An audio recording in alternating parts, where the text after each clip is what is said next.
What's going on, people? We are Tottenham TV, back here for another episode of Predict the Prem. It is 30 points to Simeon so far, 25 points to myself, just a 5-point gap.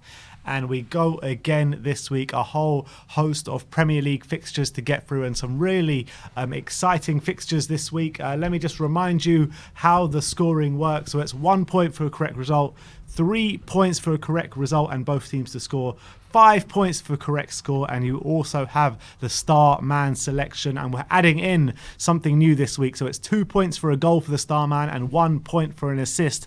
And just to let you know, if I lose this by 2 points, I'm coming back for you at the end of the season. You can't add in things mid-season and get points back. No chance. I'm coming back for you, Mo Salah in the first week. But look, it is 5 points gap here. And let's get into it with the first game of the weekend, which you can catch on freebets.com YouTube channel. We're doing a watch-along tomorrow morning. I cannot wait. It's City against Arsenal at the Etihad. And both of us, looks like we've gone for the exact same score there, 3-0. To Manchester City. Yeah, Ben White out with COVID. Arsenal still, despite getting the win in midweek, still in a bit of disarray. Although Aubameyang looked on bang on form against West Brom under 23s. Exactly, it was like a reserve match. I don't expect any spare change out of Man City, and especially with the window closing, they're going to want to definitely put our message saying that their squad is strong enough to win the Premier League, and I can't see anything other than a City win here. Yeah, I completely agree with that. And can't see Arsenal scoring. Yeah, me neither. Scoring. Let's hope 3 games, no goals, 0 points for Arsenal after this weekend. Mm-hmm. Brighton against Everton up next. I've gone 1-1. No, Villa Brentford. Villa Brentford? Yeah. Oh, sorry.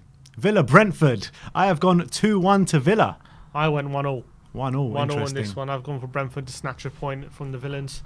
Yeah, I think Brentford have been a great start to the league season. Villa obviously won 1, lost 1, but I still think against Newcastle there was enough there from Newcastle to show me that Brentford, a more settled side, and who are definitely confident at the moment, might get something out of this one. Yeah, I think it will be a tight game. I've just gone for Aston Villa just to nick it. I think the home crowd will definitely do Villa justice, and I think Brentford, mixed bag so far. I mean, obviously they beat Arsenal and then they drew, so I think maybe they could be coming into a loss of this one. So I've gone for 2-1 to Aston Villa with Danny Ings to get on the score sheet. Next up is Brighton Everton. Yeah. What have you gone for? 1-0 to Brighton. Oof, I've gone for 1-1. 1-1. It's going to be a tight game. I think Brighton, I'm really liking how they've started, although Morpie could be on his way to Everton if depends how the dominoes fall. But I think Brighton are going to, I don't know, I've just got a feeling they're going to take this one. They're going to win, they're going to continue their perfect start to the season. Yeah, I mean, look, Brighton have been impressive so far the first 2 games, but I do feel they might come a tiny bit unstuck in this one. Everton have also been a bit impressive with their start of the season, so I can't really split the 2 sides of this one, so I've gone for 1-1. But let's move on to Newcastle against Southampton. I have gone for 2-1 to Newcastle. And I've gone 2-0 to Southampton. Now, this is going to be a shaky one.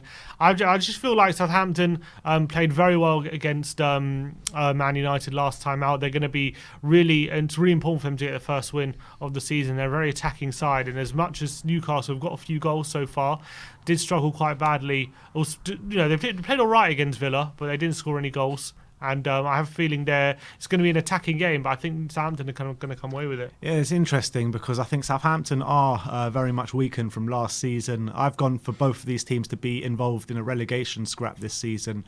But what I've noticed out of the past few seasons is Newcastle really have Southampton's number at St James's Park. Newcastle have beaten Southampton, I think, their last 5 home games. So I'm carry on with the trend here for 2-1. I don't think there'll be much to split the sides. Southampton, yes, they were impressive against Man U, but I feel it was just raising their game against a bigger side, which they are more than capable of doing. But I feel they might come unstuck in this one at St James's Park like they usually do. All right.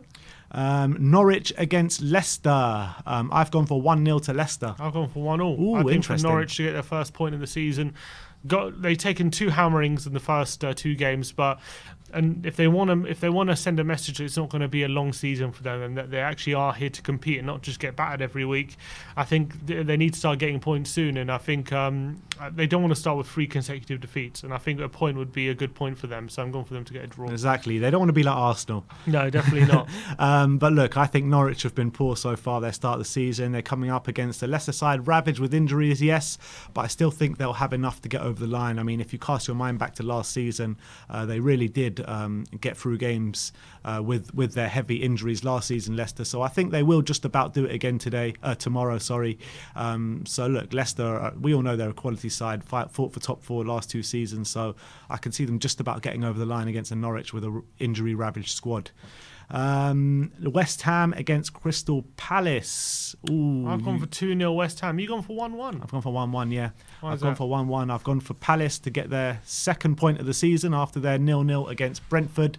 Against Brentford, they did look quite solid. I mean, West Ham as well, they've been absolutely sensational so far at the start of the season, and I'm just thinking, how long can it actually last with West Ham? I might be wrong. I might be wrong. I could be horribly wrong with this one. I've just got a feeling it could be a bit of a draw in a bit of a boring game, this one. Yeah, I think West Ham are going to carry on their strong start to the season. I think they're carrying on kind of where they left off last season, where they had a really strong end to the season, and I think that I think they're going to be a decent. They're going to be hard to play against up until Europe kicks in, and I think when Europe kicks in, then you're going to see their true level. But I think right now I'm going for them to get 3 consecutive wins. Interesting. Liverpool against Chelsea, the 5:30 kickoff on Saturday, probably the biggest game of the weekend. I've gone for 1-0 to Chelsea. And I've gone for 1-1. Oof. I've gone for 1-0 to Chelsea because they've started the season breathtakingly. They really have. They look like a team.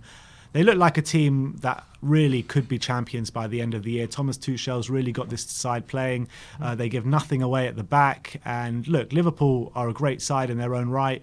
And also they're with Virgil van Dijk back and Matip also at the back. They're playing really well.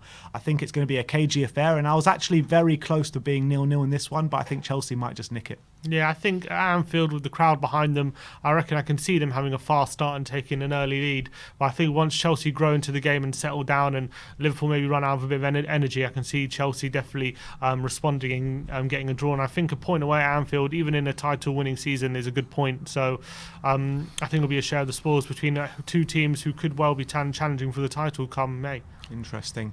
Let's move over to Sunday. Burnley against Leeds at Turf Moor. Wow, I've gone for 3-1 to Leeds. I've gone 2-0. Yeah, I think Leeds are going to absolutely batter Burnley this weekend. Leeds need a good result, seeing as they lost 5-1 first game of the season, drew 2-2 the next game to Everton. And against Everton, I was quite impressed with them, with Rafinha really running the show. So I think that they're going to take that performance from Everton, replicate it here against Burnley, and I think that, you know, they'll give away some chances at the back. So I think Burnley can get a goal here, but I think Leeds will run away with it. I think the way Leeds play, I don't think they're gonna really restrict Burnley how close they even get to the penalty area, because Burnley very, very much rely on set pieces and they rely on long balls, and I think Leeds are going to really squeeze the pitch and suffocate Burnley. I can see Burnley really struggling in this one, and with Bamford but in the England squad for the first time, I can see him really getting in confident mood and getting maybe a goal or 2 in this one. So yeah, Leeds to win 2-0. All right, Tottenham Watford. I've gone for 3-1. 3-1. I've gone for 2-0. I've gone for 2-0. I've gone for yet another clean sheet this year, and I think that we should have this comfortably. We really should, with Harry Kane back in the side, Heung-min Son there as well, and there's a positive mood brewing around Tottenham right now. So I've gone for a 2-0 win. Yeah, I think with Son and Kane back inside, linking up again finally for the first time since last season. I'm looking forward to maybe some good football being played and hopefully a few goals. I just have a sneaky feeling Watford might sneak one from somewhere. Maybe we'll finally see a mistake from Dyer and Sanchez. We'll have to wait and see. But I just got a feeling they're going to sneak one, so I've gone for 3-1. 3-1. All right.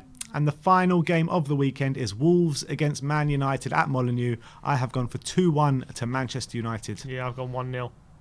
1-0. I mean, my reasoning behind that is because I think Man United are going to win, but I can't see Wolves going for a third consecutive game and not scoring. I mean, they looked good against us. They really did. They looked aggressive. Yes, they didn't get as many chances on goal as they did in the first game, but in the first game of the season against Leicester, they had a host of chances. They really should have scored. So I back them to get on the score sheet this game, third game lucky. But I do think Man United, with the whole news about Ronaldo in the background, I think that's going to give the Man United players a massive, massive, massive lift. So I can see them winning 2-1, but I think it will be a tight game. Yeah, I think it's going to be a tight affair, and I think again, Wolves, I think with their front three of Trincao, Adama and Jimenez, they've got quality, but I can see them coming up short in terms of getting a goal. I think United have started the season quite strongly, and I think defensively they're also quite strong, especially if Varane makes his debut as well. He could add an extra element to their defence, and I can see another bit of quality from Man United maybe being the difference in this one. So I've gone for another narrow 1-0 win and another unlucky game for Wolves. All right, so those are our Premier League predictions. Now let's get into our star man. Sim, I think I know who you're going to pick. I think I know who you're going to pick. Harry Kane. Harry Kane. Yeah, of course. The star man is Harry Kane for both of us this weekend. So let me just remind you, it is 1 point for an assist, 2 points for a goal, and then the scores for the Predict the Prem are 1 point for a correct result, 3 points for a correct result, and both teams to score. 5 points for a correct scoreline. Let's see if I can make up the gap this week on Sim and reclaim my crown, or go one step to reclaiming my crown from last season. But that is our Predict the Prem for this week. Let me know your predictions in the comment section below. I want to know who your star man is for this weekend as well. Like, subscribe and comment. And as always, come on you Spurs.